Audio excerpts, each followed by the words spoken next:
तो नाज़रीन, पीटीआई अब पाकिस्तान के तोलो अर्ज में पहुंच रही है। जलसे हो रहे हैं, कन्वेंशन हो रहे हैं, आवाम को मोबिलाइज किया जा रहा है, आवाम को यकजा किया जा रहा है, इमरान खान का पैगाम पहुंचाया जा रहा है। और ऐसे में हर कोई अपनी कैपेसिटी में भरपूर अंदाज में काम करता दिखाई दे रहा है। चारों सूबों में अब ये बात आगे फैला दी गई है, बावर करा दी गई है कि पीटीआई अब एहतजाज ही करेगी। और इस सिलसिले में इमरान खान के भांचे हैं अहमद खान न्याजी, जो हमेशा फ्रंट फुट पर रहते हैं, फ्रंट फुट पर खेलते हैं। ऐसे में वो चित्राल पहुंचे हैं, जहां वो चित्राल की आवाम को मोबिलाइज कर रहे हैं, मोमेंटम डेवलप कर रहे हैं और इमरान खान का पैगाम पहुंचा रहे हैं। ऐसे में वो डोर टू डोर जा रहे हैं, लोगों से मिल रहे हैं, इमरान खान का बयानिया पहुंचा रहे हैं, इमरान खान की बात पहुंचा रहे हैं और इस बात का बरमला इजहार करते दिखाई दे रहे हैं कि आखिरी हल पाकिस्तानियों इनकलाबी है, आखिरी फैसला अब पाकिस्तानियों को करना होगा। इमरान खान को इन्होंने नहीं छोड़ना, हमें खुद निकलकर इमरान खान को रिहा करवाना होगा। और इस सिलसिले में अब हम रोडों पर आकर भरपूर एहतजाज शुरू करना होगा। इस सिलसिले में देखिए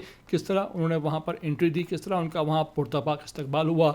इमरान खान के नारे थे, कन्वेंशन उन्होंने किया और इस मौके पर वो अपने खिताब में क्या कहते पाए गए, आपको इस वीडियो के आखिर में सुनवाने भी जा रहा हूँ। आपसे रिक्वेस्ट है कि पहली बार आए हो ETV 247 उर्दू पर तो वीडियो को आखिर तक देख लो, चैनल को लाजमी सब्सक्राइब करो, लाइक करो, शेयर करो और कमेंट करके मुझे अपनी कीमती आरा से लाजमी आगाह जरूर कर दिया करो। पार्ट से निकलना होगा आपस में एक होकर। जब तक एक नहीं होंगे तो तुम्हें आजादी नहीं मिलेगी।